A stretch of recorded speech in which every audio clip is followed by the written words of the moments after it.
Hello students, मेरा नाम गौरव बाफिला।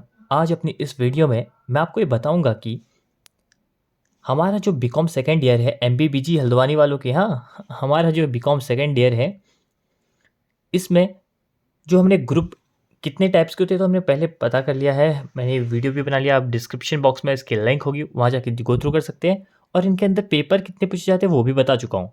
तो आज पार्टिकुलर हम पेपर को उठाएंगे, पर्टिकुलर सब्जेक्ट को उठाएंगे और उसके सारे के सारे जितने भी एग्जाम में जितने भी चैप्टर्स से क्वेश्चंस आ सकते हैं उन चैप्टर्स के नेम को गो थ्रू करेंगे। हाँ, आपके माइंड में क्वेश्चन आ रहा होगा कि यार चैप्टर्स के नेम को गो थ्रू करके क्या फ़ायदा, क्या बेनिफिट देंगे ये। लेकिन बिलीव में गाइस, अगर आपने इन चैप्टर्स को गो थ्रू कर लिया, बस चैप्टर के नेम भी पढ़ लिए ना, देन जाके आपको ये बिलीव हो जाएगा कि हाँ, आपकी 5% प्रिपरेशन कंप्लीट हो चुकी है।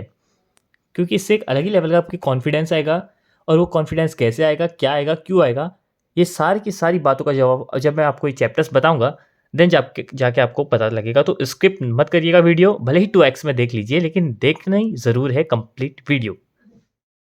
तो चलिए शुरू करते हैं अपने फर्स्ट ग्रुप जो कि है अकाउंटिंग ग्रुप, उसकी पेपर नंबर फर्स्ट का एडवांस अकाउंटिंग की चैप्टर्स के साथ। तो देखिए, इसमें चैप्टर्स की संख्या कुछ ज़्यादा ही लग रही होगी आपको, लगभग 14 चैप्टर्स है। अगर आप पर चैप्टर जाएंगे, हर सब्जेक्ट की डिटेल स्टडी करेंगे तो देन आप एग्ज़ाम के हिसाब से प्रिपरेशन करना थोड़ा पॉसिबल नहीं होगा, अगर आप प्रिपरेशन अपनी अभी से स्टार्ट कर रहे हैं तो इसलिए मैं बोल रहा हूँ कि हम एक बढ़िया करके एग्ज़ाम बेस्ड क्वेश्चन की सीरीज़ चलाएंगे और वो क्वेश्चंस आपको अब कुछ टाइम बाद मिलने शुरू हो जाएंगे। लेकिन उन क्वेश्चंस को करने से पहले आपको लगभग चैप्टर क्या है वो तो पता होना चाहिए ना। तो इसीलिए आज हम केवल और केवल चैप्टर्स के नेम को जानेंगे। तो पहला चैप्टर है issue for feature and reissue of share. अगला है issue and redemption of debentures. उसके बाद है redemption of preference share. Then valuation of goodwill. अब गुडविल क्या होती है पता है ना, रेपुटेशन ऑफ अ कंपनी और अ फर्म। तो उसका कैसे वैल्यूएट किया जाए, उसको कैसे वैल्यूएट किया जाए उसके बारे में भी स्टडी करेंगे। Valuation of share, liquidation of a company, accounting for amalgamation of companies. अब अमालगमेशन क्या है ना, देखिए, जब दो या दो से अधिक कंपनीज आपस में मर्ज हो जाती है और साथ में काम करने का ठान लेती है, देन हम उसे कहते हैं अमालगमेशन ऑफ अ कंपनीज के भी हम यहाँ पे अकाउंटिंग देखेंगे। Then accounting for internal reconstruction, consolidated balance sheet of holding companies, investment accounts, voyage accounts, insurance claim. और अब यहाँ पे हम फाइनल अकाउंट भी देखेंगे, वो भी बैंकिंग कंपनीज का भी, ठीक है। और हम अकाउंट्स देखेंगे यहाँ पे इंश्योरेंस कंपनी का भी। तो ये कुछ हमारे चैप्टर्स है जो कि हमें एडवांस अकाउंटिंग में प्रोवाइड किए गए हैं ऑफिशियली तरीके से। तो अब बात करते हैं ग्रुप फर्स्ट के ही पेपर नंबर सेकेंड जो कि है कॉस्ट अकाउंटिंग इसकी। इसमें हमें 10 चैप्टर्स प्रोवाइड किए गए हैं। फर्स्ट चैप्टर है nature and importance of cost accounting. कि आखिर ये कॉस्ट अकाउंटिंग होती है, इसका नेचर और इसकी इम्पोर्टेंस क्या होती है। और इसमें हम कॉस्ट को भी जानेंगे और काफ़ी बेसिक टर्म्स को जानेंगे जो कि हम इस चैप्टर में यूज़ करेंगे या इस सब्जेक्ट में यूज़ करेंगे। ऐसे काफ़ी सारे जो बेसिक टर्म्स है इसी चैप्टर में हमें जानने को मिलेंगे। देन हम देखेंगे cost analysis concept and classification, यानी कि कॉस्ट को क्लासीफाई भी हम इस चैप्टर में करेंगे। देन उसके बाद जो ये material costing, labour costing, overheads है ना, ये सारे के सारे पार्ट्स है टाइप्स ऑफ कॉस्टिंग के, तो इनको भी हम यहाँ पे अलग पर्टिकुलर चैप्टर्स के बिहाफ पे यहाँ पे देखेंगे। अगला है यूनिट कॉस्टिंग। देन है reconciliation of cost and financial accounts. अगला चैप्टर आ जाता है हमारा कॉन्ट्रैक्ट कॉस्टिंग। उसके बाद ऑपरेटिंग कॉस्टिंग और देन लास्ट प्रोसेस कॉस्टिंग। अब देखिए, ये जो मैं आपके सामने चैप्टर के नाम बोल रहा हूँ आपको काफ़ी ज़्यादा टिपिकल लग रहे होंगे कि यार ऐसे तो हमने कभी नाम सुने ही नहीं आज तक, तो हम कैसे करेंगे इनको ना। लेकिन जैसे जैसे मैं आपको क्वेश्चंस कराऊंगा इन चैप्टर्स के, देन आप इन टर्म्स से फेमिलियर हो जाएंगे और आपको ये जो टर्म्स अभी टिपिकल लग रहे हैं या मोस्ट टिपिकल लग रहे हैं ना, ये कहीं ना कहीं ईजी से लगेंगे। बट ओनली आफ्टर डूइंग और आफ्टर सॉल्विंग और after practice of the questions जो कि इन चैप्टर्स के होंगे और एग्जाम ओरिएंटेड होंगे। तो अब ग्रुप फर्स्ट के बाद बारी आती है ग्रुप सेकंड की, जो कि है मैनेजमेंट ग्रुप। इसमें पेपर नंबर फर्स्ट हमारा बेसिक बिजनेस फाइनेंस था ना, तो इसमें चैप्टर नंबर फर्स्ट है फाइनेंस का meaning, nature, scope, objective and importance. इन सब को हम देखेंगे। और इसके बाद चैप्टर सेकंड है कैपिटलाइजेशन, देन है कैपिटल स्ट्रक्चर थ्योरीज, उसके बाद डिविडेंड पॉलिसी। देखिए डिविडेंड क्या होता है, it's a part of a profit. एक जो हमें प्रॉफिट होता है बिजनेस में, उसका पार्ट होता है डिविडेंड। ये हमने बीकॉम फर्स्ट ईयर में भी इसकी स्टडी कर ली है। उसके बाद cost of capital, long term financing, share capital and डेब्ट capital, then capital budgeting, then ratio analysis, उसके बाद कॉस्ट एनालिसिस और cost volume profit analysis, then leverage, then fund flow statements और at last cash flow statement. सारे के सारे words काफ़ी हद तक आपको समझ में नहीं आ रहे होंगे, क्योंकि एकदम उन बच्चों को नहीं आ रहे होंगे जिन्होंने अभी तक ये बीकॉम सेकंड ईयर की स्टडी स्टार्ट नहीं की है।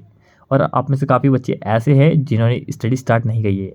I think I am right ना। तो चलिए आगे बढ़ते हैं ग्रुप सेकंड की ही पेपर नंबर सेकंड की तरफ, जो कि है personnel management and industrial law. इसके अंदर 14 चैप्टर्स है। चैप्टर फर्स्ट है personnel management, meaning, definition, scope and function and as well as objective. यानी कि पर्सनल मैनेजमेंट के हम मीनिंग भी देखेंगे, डेफिनेशन भी देखेंगे और तमाम सारी चीज़ें इसके बारे में स्टडी करेंगे। चैप्टर सेकंड है पर्सनल मैनेजर। जो भी पर्सनली का मैनेजर होगा ना, पर्सनली मैनेजर यानी कि जो भी तुम्हारे फॉर्म में, कंपनी में जो भी एम्प्लॉय होंगे, उनके मैनेजर का क्या रोल रहता है और क्या स्टेटस रहता है, इनके बारे में हम चर्चा करेंगे। अगला है personnel policy, then organisation and function of personnel departments, recruitment and selection, promotion, demotion and transfer. Training, methods, meaning और नीड देखेंगे हम ट्रेनिंग की, यानी कि ट्रेनिंग क्यों ज़रूरी है, कितने मेथड्स होते हैं और क्या मीनिंग रहता है इसका। Then job evolution, then wages and salary administration and incentives. Then इसके बाद मोटिवेशन भी एक बहुत बड़ा रोल प्ले करता है पर्सनली के मैनेजमेंट में। देन हम इसकी भी स्टडी करेंगे क्वेश्चंस के माध्यम से। Then communication, leadership, industrial relations and then grievance redressal. ठीक है, तो हम इन सारे के सारे जो चैप्टर्स हैं इनकी डायरेक्ट स्टडी तो नहीं करेंगे, लेकिन क्वेश्चंस के माध्यम से इन सबको कवरअप करने की कोशिश करेंगे। इसके बाद आती है हमारी लास्ट ग्रुप की, जो कि है इकोनॉमिक एंड लॉ ग्रुप। इसके अंदर पेपर फर्स्ट है money, banking and foreign exchange का, जिसमें कुल 17 चैप्टर्स है। फर्स्ट है money market, then Indian money market, उसके बाद इंडियन कैपिटल मार्केट, उसके बाद monetary policy, then monetary inflation and deflation. ठीक है, then measurement of change in price, banking system, commercial bank, cooperative bank, central banking, reserve bank of India, then financial institution and merchant banking. उसके बाद आता है mechanism of international payment, rate of exchange, exchange control, international financial institution, then FME and FFRE। तो वो सारे student जो कि banking की भी प्रिपरेशन कर रहे हैं, उनके लिए ये चैप्टर्स काफ़ी ज़्यादा मददगार रहने वाले हैं जनरल अवेयरनेस के पॉइंट ऑफ व्यू से। अब हमारा ग्रुप थर्ड का ही paper number second public finance है, और इसमें चैप्टर्स है 15। जो कि फर्स्ट तुम्हारा चैप्टर है वो है पब्लिक फिनेंस। इसकी हम डेफिनेशन, स्कोप, नेचर, इंपॉर्टेंस, तमाम चीज़ें देखेंगे इसकी भी। Then principle of maximum social advantage, ये क्वेश्चन आता है एग्जाम में, पूरे चैप्टर के बेसिस पे ही क्वेश्चन पूछ देते हैं कि principle of maximum social management advantage से आप क्या समझते हैं। इसके बाद है role of public finance in national economy, public revenue, canon of taxation, types of taxation, incidence of taxation, economic effect of taxation, taxable capacity, Indian tax system, public debt, public expenditure, fiscal policy, financial administration, principle of federal finance। तो ऐसे तमाम chapter हैं जो आपको अभी देखने के बाद लग रहा होगा कि हाँ यार, सच में इतने लिमिटेड टाइम पे इन सारे चैप्टर्स पे गो थ्रू करके इनको कवर करना प्रॉपर तरीके से एग्ज़ाम में फिर अच्छे मार्क्स लाना, ये कहीं ना कहीं थोड़ा डिफ़िकल्ट टास्क है। तो इसी चीज़ को ईजी बनाने के लिए मैं आपको प्रोवाइड करूँगा ऐसे क्वेश्चंस जो कि एग्ज़ाम में आने की संभावनाएं रखते हैं। तो गाइस, मिलते हैं अपनी अगली वीडियो में उन चुनिंदे क्वेश्चंस के साथ। Thank you.